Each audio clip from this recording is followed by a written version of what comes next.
Boys, welcome back to another video, and today we are back with something I haven't done in forever. We are back with a squad builder. We're calling this the almost endgame squad builder because the team's changed a lot and we're getting towards the endgame now, although I know that once the 85 times 10 becomes repeatable, it's still going to change a lot. So this won't be the endgame team, but it's the almost endgame team. So the reason I haven't done any of these in quite a long time is for two reasons really. One is that I was kind of stuck with the same sort of team because I really wanted to get Neymar to 3,000 games. So now that I've got him there, I've finally been able to change up the team a bit. And two, I still haven't changed my custom tactics since like November. Like if they ain't broke, don't fix it. At no point have I felt like my tactics were holding me back or anything, so I simply just haven't changed them. So that's kind of why I haven't made any updates to the squad in a while. But finally, the team has changed a bit, enough as to where I want to show you what I'm doing, and we'll go over the custom tactics at the end. But starting in goal, and we've actually had a change up in goal as well, we have got Team of the Year Donnarumma. Now, I haven't used him much yet, only played 16 games with him. He's recently just come back into packs. And I'm trying to kind of use high-rated players when I can. I'm not using players that are bad just to get a high rating. But since we're getting towards the end game, it's that time where you want to try and get as high a rated team as possible. So that's kind of why I've replaced Van der Sar with Donnarumma. And so far, he's been alright. Then over at right back, there is someone new to the team as well. It is Valverde. I've heard a lot of people say a lot of good things about this card, that he's the best right back on the game and stuff. And so far, as you can see, in squad battles for me, he is actually scoring quite a few goals, considering he's a right back. 5 assists, 6 goals in 21 games. It's not all been squad battles, but he's very good bombing down the wing and, you know, either crossing, cutting inside, or just getting off a shot. Then, next to him, I imagine most of you probably knew who this was. It is going to be our red Eder Militao. Honestly, I don't actually like this card as much as other people do. I've heard a lot of people say this is the best, or at least one of the best centre-backs on the game.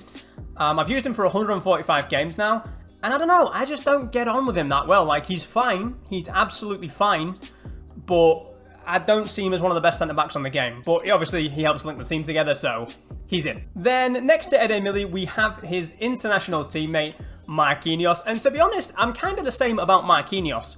Obviously, I do like him quite a bit, as he's played 624 games for me, but I don't think he's one of the best centre-backs on the game, like people say. Like, if I was just choosing, I would much rather use this Chiellini card. If it wasn't for chemistry, I'd much rather use this Chiellini card than either Marquinhos or Eder Militao. But since it works for chemistry, Marquinhos is in. And I do like him, I just don't think he's as good as a lot of other people do. Then we move on over to left back, and we do have the red team of the season, Nuno Mendes. I do actually quite like this card. Definitely one of the better left backs. Not the very best left back for me. I still prefer Alphonso Davies. I've also got João Cancelo in the club. Don't really like that card. I don't know why. I know a lot of people, again, like João Cancelo. For me, it just, I don't know, either in midfield or at left back, he just doesn't work. But Nuno Mendes, I really do rate him. I wish his shooting was a little bit better. That's just for squad battles though. In the reality, a left back shooting doesn't really matter too much. But yeah, red Nuno Mendes in at left back. On to the CDMs now, and the first one in the team is going to be Casemiro. I've only just got this card, played 5 games with him. I do like him. I do like him so far. As you can see, his stats are very well balanced across the board. It's just that he's a little bit heavy, a little bit clunky. Now, he is 6'1", and maybe you want that for a CDM, a bit of a taller, stronger body in there. But just compared to, you know, we're in the end game now, so a lot of players feel really, really nice. Casemiro has still got a little bit of that clunkiness to him, although I do actually quite like the card. And this is what I mean when I say clunkiness, because next to him, we have his international teammate, Rafinha, and this card feels anything but clunky. 5-star skill moves, 4-star weak foot. Can do everything that Casemiro can do, except he's 5'9" instead of 6'1", and he feels a lot nicer in that midfield. Like, if I'm trying to play out from the back and trying to play through my CDMs, I always want to try and play it through Rafinha instead of Casemiro, because I just don't like having to dribble with Casemiro, really. Whereas Rafinha, I'm absolutely fine dribbling with him. He feels really, really nice. But I do rate both of these CDMs. Okay, now on to the cams. And this might get a little bit controversial here. On this right-hand side, I have been using this Shapeshifter's Eden Hazard. And honestly, so far, I don't really like him. I don't know what it is. Maybe just my expectations were a bit too high. But I don't know what it is. Like, his dribbling doesn't feel as nice as I feel like it should. His shooting doesn't seem as good as I think it should. Like, I'm cutting in on his left-hand side. I'm cutting into his left foot and getting off a lot of finesse shots, which the cam on the other side has no problem with. Whereas with Hazard, I don't know, he just doesn't seem to connect with him as well. And even like I say, his dribbling don't feel that nice. Obviously, he's quite small. so he isn't very strong. I don't know, man. I don't know about this card at all, but I know a lot of people really do like him. I just don't know if he's the one for me. Then over to the other side, not really a lot to say about this guy. He doesn't play cam in game, he plays at striker. I mean, it's player of the month from Mbappe. He's played 1,686 games for me, scored 2,281 goals, 1,300 assists. He's still one of the best cards in the game. Like, just any version of Mbappe is still great. Even the normal one, it is a bit underpowered at this point, but it's still usable. The player of the month is still very, very usable, and yeah, like, unless I get another Mbappe, he's not going anywhere. Then for the second striker, a lot of you might have guessed this already.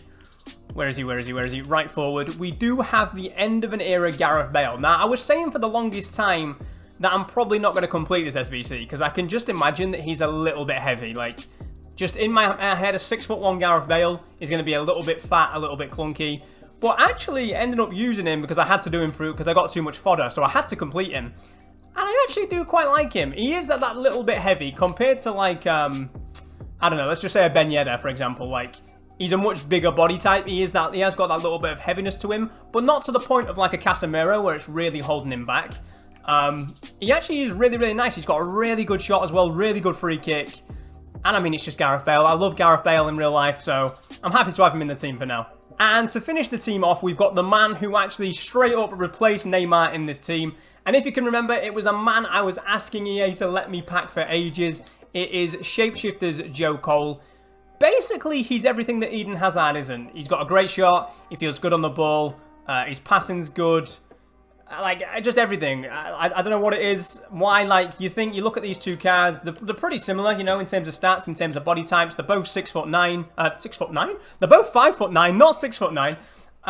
But yeah, I don't know. With Joe Cole, it just works. Like, I've got him playing cam in behind Mbappe. I do use my left-hand side more, so maybe that's got something to do with it. I don't know. But I just get on with Joe Cole a lot more than I do Eden Hazard. And like I say, in-game, Joe Cole plays there and Mbappe plays there. Okay, so now we get on to the custom tactics. And like I say, I haven't changed these since like November of 2021. I've been using these for ages. So I've got an ultra defensive and an ultra attacking, but I don't really use them too often. Sometimes I'll go into the ultra attacking if I'm really, really chasing the game. The ultra defensive I don't even use. The most defensive I go is this defensive 4-2-2. And this is basically what you want to be starting games in while you're trying to feel your opponent out, see what he's about, see what formation he's playing in and stuff. You go into this defensive 4-2-2. Defensive style is unbalanced, whip 50, depth 70, build-up play balanced, chance creation balanced, width 50, and then players in the box 7, corners 2, free kicks 2. But obviously, those last three options, you can change them to whatever you like. But yeah, as all the balance suggests, this is just a very balanced formation. Not too attacking, not too aggressive. Like I said, you go into this at the beginning of the game just to try and feel your opponent out. And as for me personally, like I did mention, the only thing that changes is that Joe Cole moves back to that left cam and Mbappe moves forward into striker. As for the actual instructions on the players, I have Bale and Mbappe set to stay forward. Everything else is on default, I believe. Then Eden Hazard and Joe Cole, they are both set to stay forward and get into the box for crosses. And this is what creates that kind of 4-2-4 going forward that I was talking about. Basically, when you're counter-attacking, the formation changes from a 4-2-2. The two cams push forward into left wing and right wing, and it basically becomes a 4-2-4 when you're counter-attacking, which, especially if they're playing quite aggressive and their fullbacks are coming forward, it can be a lot for the person you're playing to deal with. For the CDMs, I have them both set to cover centre, and I have one of them set to stay back while attacking. In my case, it's Casemiro. It's just nice to have someone there to cover, you know, just in case the fullbacks go forward or, you know, you're coming back from, you're getting counter-attacks. It's nice to have that little bit of cover from one of your CDMs while you let the other one kind of free roam a bit more and join in with the attack a bit more. And the last instruction I have is on the fullbacks. I have them both set to stay back while attacking, because in this formation, obviously there's no wingers, there's no actual out-and-out wingers. So if you don't set them to stay back while attacking, the left back and right back will be bombing up and down that pitch non-stop all game. And with this being the more balanced set of tactics, we don't want that. Then we move into the more attacking 4-2-2, and this really is more attacking. Like, it's a very aggressive set of tactics. You'll notice it if you play it. Your fullbacks don't want to stay back at all. It's just all forward all the time. I like to go into this a lot. I don't even usually start my games in the balanced set anymore. I like to just go straight into this, and if I'm going to win, I'm going to win. If I'm going to lose, I'm going to lose, and it kind of just is what it is. So the defensive style is on balanced, whip 50, depth 70 once again. The build-up play is now on fast build-up, and the chance creation is now on forward runs. Like I say, basically, this is just a more aggressive set of the tactics you've just seen. This is when you're just going out and you want to have some fun and win some games. As for the player instructions, though, they don't really change too much. I've got both of my attackers set to stay forward and the cams to get in the box for crosses and stay forward. You don't really need to set on anyone to try and get in behind, because if you do that, basically what ends up happening is players end up offside a lot. So you don't really need to change them to get in behind with the runs in this set of tactics, because it's already very aggressive as it is. So if you do change it, you can expect to see your strikers and your cams offside quite a lot. Again, for the 2DMs, they have them both set to cover centre, so they'll just sit in front of the fullbacks, although they will drop back into right back and left back if they need to.